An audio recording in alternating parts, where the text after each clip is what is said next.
नमस्कार, जय जगन्नाथ। अध्यापक मोर प्रश्न शुणी हसिले। तुमे याकू बड़ नक्षत्र बोली कहूच लरा? से हेउछि तुमर सूर्य। सूर्य जे प्रकृत रे गोटाए नक्षत्र एहिठारे उपलब्धि कर। सेही बड़ नक्षत्रटी प्रकृत रे सूर्य? चमकी पड़ी पचारिली। आकाश रे जदि सूर्य दिव्यमान तेबे दिन हेउनी काहेकि? चारिआडे जे राति परि घन अंधार। सेहिठारे जे तुमर भूल लरा। किए कहूची दिन होइनी बोली? दिन होई नाही तो आम कोठरी भितर को सूर्यालोक आसिला केउठू? तेबे बाहरे अंधकार रहिछि किपरि? दिन हेले पृथ्वी भली चारिआडे आलोकित होई जिबा कथा। एहार कारण हेउछि सेही वायुमंडल लरा। पृथ्वी पृष्ठरे 200 माइल व्यापी वायुमंडल और वायुमंडल रे धूलिकणा थिबारु सूर्य किरण आलोक विच्छुरण द्वारा चारिआडे आलोकित होई जाए। अंधकार अंतर्नित हुए और आकाश नीलवर्ण दिसे। एठारे वायुमंडल नाही कि वायुमंडलर धूलिकणा नाही। सूर्य किरणर आलोक विच्छुरण तो हेउनी, चारिआडे दिन भली आलोकित हेबो बा किपरि? आम कोठरी भितर वायु और धूलिकणा थिबारु एठारे सूर्य किरणर आलोक विच्छुरण हेउछि, फलरे कोठरी भितरे दिन होइछि। एथर एहार कारण बुझी पारुछ लरा? महाकाश मध्यरे जदि आउ कोनोसी पदार्थ रहे तेबे सूर्यालोक द्वारा ताहा कोन आलोकित हेबो? निश्चय हेबो। न हेबो बा काहेकि? आमर परमाणु जानटी किपरि आलोकित होइछि देखुना। एहा कहि से मते झरका देई जानर बाहर पाख देखाई देले। आउ गोटिए कथा लक्ष्य करिब लरा। एही महाकाश मध्यरे सूर्य आमको सबुबले सेही गोटिए स्थान रे रही आलोक विकिरण करिवार दिसुथिबे। पृथ्वी भली एठारे सूर्यंकर उदय किंबा अस्त हेबनी। ताहेले आमर एही परमाणु जान भितरे आउ राति हेबनी बोध हुए। एही भली सबुदिने कोन दिन होइथिबो? आश्चर्य होई पचारिली। अध्यापक ईषत हसिले। एथिरे आश्चर्य हेबार कोन अछि लरा? ये तो पृथ्वी होइनी जे पृथ्वीर घूर्णन हेतु दिन राति हेउथिबो। सूर्यंकु आजि आमे आकाश रे जेउठारे देखुछु सबुदिने प्राय तांकु सेहिठारे देखुथिबो और आम कोठरी रे सबुबेले दिन होइथिबो। वाह, चमत्कार परीक्षा तो। अत्यंत खुशी होई कहि पकाइली। जेउ माने पृथ्वी घूर्णन संबंध रे कोपेर्निकस तथ्य को हसी उड़ाई देउथिले और टॉलेमी तथ्य को चिरंतन सत्य बोली विचारुथिले, सेमानंकु एठाकु घेनी आसिले सेमाने देखन्ते सूर्य किपरि स्थिर, सूर्यंकर उदय किंबा अस्त नाही। खाली सेतिकी नुहे लरा, आहुरी सेमाने देखन्ते पृथ्वी घूर्णायमान। तल झरका देही एई दूरवीक्षण यंत्र साहाय्य लक्ष्य कर लरा, देखिबो तुम पृथ्वीर अवस्था। मु आवेगर सहित तलकू अनाइली। आमर बहु तले पृथ्वी को एक विराट गोलाकार वस्तु भली देखिली। किछि समय धरी दूरवीक्षण रे अनाइबार सामान्य घूरिला भली जना पड़िला। उपलब्धि कली प्रकृति संबंध रे निराट सत्य आविष्कार करिबा पई प्रतिकूल परीक्षा और तथ्य उपरे गोड़ देई मध्य चिरंतन सत्य ठारे जे पहुँची हुए ताहा ही प्रकृत रे आश्चर्य। एहा हेउछि विज्ञान।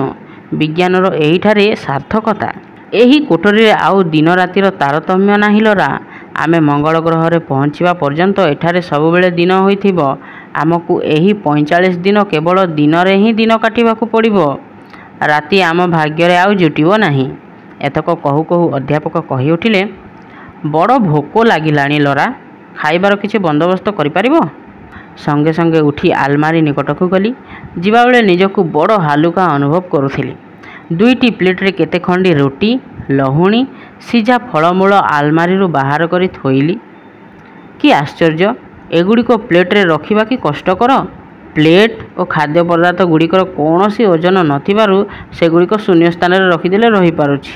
एगुड़िकर एसबु अवस्था देखि जे कौनसी लोक एथिरु इंद्रजाल ठारू अधिक आनंद उपभोग करि पारिबो। आलमारी बंद करी 2टी प्लेट खूब सावधानर सहित अध्यापक हाथ को बढ़ाई दे गिलास रे पानी भर्ती करने को आसिली। पानी पात्ररु गिलास को पानी ढालिला बेलकू पानी न आसे। खूब जोर रे हलाइले टोपाए टोपाए पानी झरे। तेणु मो बाध्य होई पानी पात्र भितरे चामच पुराई बहु कष्ट से पानी बाहर करी गिलास 2टी रे पुराइली। 2 गिलास पानी भर्ती करने को मते अंतत अध घंटाए समय लगिला। बड़ विरक्त होई पानी ग्लास टेबुल उपरे थोई देला बेलकू सेथिरु गोटाए ग्लास पड़ीगला। पानी गिलास गड़ी जावा देखि मो निराश होई अनाई रहिली। अध्यापक कहिले, व्यस्त हुअनि लरा, तुम पानी कुआड़े चली जीवनी जे। कि आश्चर्य, ଗିଲାସ ପଡ଼ିଗଲା। ସେଥିରୁ ଅଳ୍ପ କେତେକ ପାଣି ବାହାରକୁ ବାହାରି ଆସିଲା, କିନ୍ତୁ ସେହି ପାଣି କିମ୍ବା ଗିଲାସ କୁଆଡ଼େ ଗଡ଼ିଗଲେ ନାହିଁ। ଶୂନ୍ୟରେ ସେହି ଜଳ ସେହିଭଳି ଚତରି ରହିଗଲା। ଅଧ୍ୟାପକ ସେହି ଗଡ଼ିଯିବା ଗିଲାସକୁ ଧରି ହାତରେ ସେହି ପାଣି ଆଣି ପୁଣି ଗିଲାସରେ ପୂରାଇ ଦେଲେ। ପୂରାଇବା ଗ୍ଲାସକୁ ଓଲଟାଇ ଦେଲେ ମଧ୍ୟ ସେଥିରୁ ପାଣିତକ ବାହାରି ଆସେନି। ଗିଲାସକୁ ଓଲଟାଇ ଖୁବ୍ ଜୋରରେ ନ ଝାଡ଼ିଲେ ସେଥିରୁ ପାଣି ପଡ଼େନି। ଏସବୁ କ'ଣ କୁହୁକ ଭଳି ତୁମକୁ ଲାଗୁଛି ଲୋରା? ତୁମେ ଯେ ଆଶ୍ଚର୍ଯ୍ୟ ହୋଇ ଅନାଇ ରହିଛ। ମୋତେ ଏସବୁ ଇନ୍ଦ୍ରଜାଲ ଭଳି ଲାଗୁନି ତ କ'ଣ? ମାଧ୍ୟାକର୍ଷଣ ଶକ୍ତିର ଅଭାବରେ ଦୈନନ୍ଦିନ ଜୀବନର ବିଭିନ୍ନ ଘଟଣା ଯେ ଏପରି ସମ୍ପୂର୍ଣ୍ଣ ଭାବରେ ଓଲଟି ଯାଇପାରେ, ତାହା କିଏ ବିଶ୍ୱାସ କରିବ? ମୁଁ ଏତକ ହତାଶାର ସହିତ କହୁ କହୁ ଅଧ୍ୟାପକ ଖାଇବାକୁ ଆରମ୍ଭ କରିଦେଲେ। ପାଟିରେ ରୁଟି ଖଣ୍ଡିଏ ପୂରାଇ କହିଲେ, ଆହୁରି କେତେ ଆଶ୍ଚର୍ଯ୍ୟ ହେବ ଲୋରା, ଏ ଯେ ଅୟମାରମ୍ଭ। ଆଉ ଖାଇବାରେ ଡେରି କଲେ କ'ଣ ହେବ? ଯେତେବେଳେ ପୃଥିବୀ ଛାଡ଼ି ଆସିଛେ, ସେତେବେଳେ ଆଉ ଭୟ କଲେ କ'ଣ ଚଳିବ? ହେଉ, ଏବେ ଖାଇବା ଆରମ୍ଭ କର। ହଠାତ୍ ଗିଗର କାଉଣ୍ଟର ଚାଳିତ ଏକ ସତର୍କ ଘଣ୍ଟି କୋଠରୀରେ ବାଜି ଉଠିଲା। ଅଧ୍ୟାପକ ଭୟଭୀତ ହୋଇ ଖାଉଁ ଖାଉଁ ଉଠିଯାଇ ଦୂରବୀକ୍ଷଣ ଯନ୍ତ୍ର ଦେଇ ଗନ୍ତବ୍ୟ ମାର୍ଗକୁ ନିରୀକ୍ଷଣ କରିବାକୁ ଲାଗିଲେ। ମୁଁ ମଧ୍ୟ ଆଶୁ ବିପଦ ଆଶଙ୍କା କରି ଭୟଭୀତ ହୋଇପଡ଼ିଲି। କିଛି ସମୟ ନିରୀକ୍ଷଣ କରିବା ପରେ ହଠାତ୍ କ'ଣ ଗୋଟାଏ ଦେଖି ପାଟି କରି ଉଠିଲେ, ଲୋରା, ଲୋରା, ଦେଖିବ ଆସ, କିପରି ଗୋଟାଏ ପ୍ରକାଣ୍ଡ ତେଜସ୍କ୍ରିୟ ଉଲ୍କା ଏହି ମହାଶୂନ୍ୟ ମଧ୍ୟରେ ଆମ ଆଡ଼କୁ ତୀର ବେଗରେ ଛୁଟି ଆସୁଛି। ଆମ ଯାନଟି ହୁଏତ ଏହା ସଙ୍ଗରେ ବାଧା ପାଇ ଚୁରମାର ହୋଇଯିବ। ତାଙ୍କର ଏହି ଚିତ୍କାର ଶୁଣି ହଠାତ୍ ଭୟରେ ମୋ ଛାତି ଦାଉଁକିନା ହୋଇଗଲା। ଆମେ ଏତେ ଦୂର ଆସି ଶେଷରେ ଉଲ୍କା ଆଘାତରେ ପ୍ରାଣ ହରାଇବୁ ଭାବି ମୁଁ ଅତିଶୟ ଅସ୍ଥିର ହୋଇପଡ଼ିଲି। ମୋ ମୁଣ୍ଡ କାମ କଲା ନାହିଁ। କ'ଣ କରିପାରିବି କିଛି ଭାବିପାରିଲି ନାହିଁ। ଭାବବିହ୍ୱଳ ଚିତ୍ତରେ ତାଙ୍କଠାରୁ ଦୌଡ଼ି ଯାଇ ଦୂରବୀକ୍ଷଣରେ ଆଖି ଲଗାଇଲି। ଯାହା ଦେଖିଲି ସେଥିରେ ମୋ ମୁଣ୍ଡ ଘୂରିଗଲା। ପାହାଡ଼ ପରି ଏକ ପ୍ରକାଣ୍ଡ ଉଲ୍କା ଠିକ୍ ଆମ ଗତିପଥରେ ଭୀମ ବେଗରେ ଆମ ଆଡ଼କୁ ମାଡ଼ି ଆସୁଛି। ଏହି ବିରାଟ ଉଲ୍କା ସହିତ ଆମ ପରମାଣୁ ଯାନର ସଂଘର୍ଷ ହେଲେ ସେହି ମହାଶୂନ୍ୟ ମଧ୍ୟରେ ଆମେ ଚୁରମାର ହୋଇ ଧୂଳିକଣାରେ ପରିଣତ ହୋଇଯିବୁ। ଏହା ଭାବିଲା ବେଳକୁ ମୋ ଲୋମମୂଳ ଶିହରି ଉଠିଲା। ଆଉ 2 ମିନିଟ୍ ପରେ ଆମ ଅବସ୍ଥା ଯେ କ'ଣ ହେବ, ତାହା ଭାବି ଅଧ୍ୟାପକ ମଧ୍ୟ ବିଚଳିତ ହୋଇପଡ଼ିଲେ। ବେଳକୁ ବେଳ ଗିଗର କାଉଣ୍ଟର ଚାଳିତ ସତର୍କ ଘଣ୍ଟିଟି ଅତି ବେଗରେ ବାଜିବାକୁ ଲାଗିଲା। ବାହାରେ ବିପଦ ମାଡ଼ି ଆସୁଛି, ଏଣେ ଯାନ ଭିତରେ ଏ ସତର୍କ ଘଣ୍ଟିର ଆବାଜ ଆମକୁ ଅସ୍ଥିର କରି ପକାଉଥାଏ। ଆମେ ଖୁବ୍ ଉଦ୍ବେଗର ସହିତ ଉଲ୍କା ଆଡ଼କୁ ଅନାଇଥାଉ। ମୃତ୍ୟୁର ଭୟ ଘନେଇ ଆସୁଥାଏ। ଉଲ୍କା ସହିତ ଆମ ଯାନ ବାଧା ପାଇବାରୁ ଆଉ 30 ସେକେଣ୍ଡ ବାକି ଅଛି। ହଠାତ୍ କ'ଣ ହେଲା କେଜାଣି, ଉଲ୍କାଟି ନିଜ ଗତିପଥ ବଦଳାଇ ଆମ ଡାହାଣ ଆଡ଼କୁ କାଟିବାକୁ ଆରମ୍ଭ କଲା। ସଙ୍ଗେ ସଙ୍ଗେ ସତର୍କ ଘଣ୍ଟିର ଘନ ଘନ ନାଦ କମି ଆସିଲା। ଉଲ୍କାର ଏହିଭଳି ଆକସ୍ମିକ ଦିଗ ପରିବର୍ତ୍ତନରେ ଅଧ୍ୟାପକ ଦୀର୍ଘ ନିଶ୍ୱାସ ଛାଡ଼ି କହିଲେ, ଓଃ, ମଣିଷ କେତେ ବଡ଼ ବିପଦରୁ ରକ୍ଷା ପାଇଗଲା। ତା ନ ହୋଇଥିଲେ ଆମ ଅବସ୍ଥା ଯେ ଏତେବେଳକୁ କ'ଣ ହୋଇଥାନ୍ତା, କହି ହୁଅନ୍ତା ନାହିଁ। ଅଧ୍ୟାପକ ଏତକ କହୁଥିଲା ବେଳେ ତାଙ୍କ କପାଳରେ ବିନ୍ଦୁ ବିନ୍ଦୁ ଝାଳ ଫୁଟି ଉଠୁଥାଏ। ପାଖ ଝରକା ଦେଇ ମୁଁ ବାହାରକୁ ଅନାଇଲି। ଦେଖିଲି ଉଲ୍କା ଆମ ପାଖ ଦେଇ ତୀର ବେଗରେ ଛୁଟି ଚାଲିଛି। କି ପ୍ରକାଣ୍ଡ ତାର ଆକାର!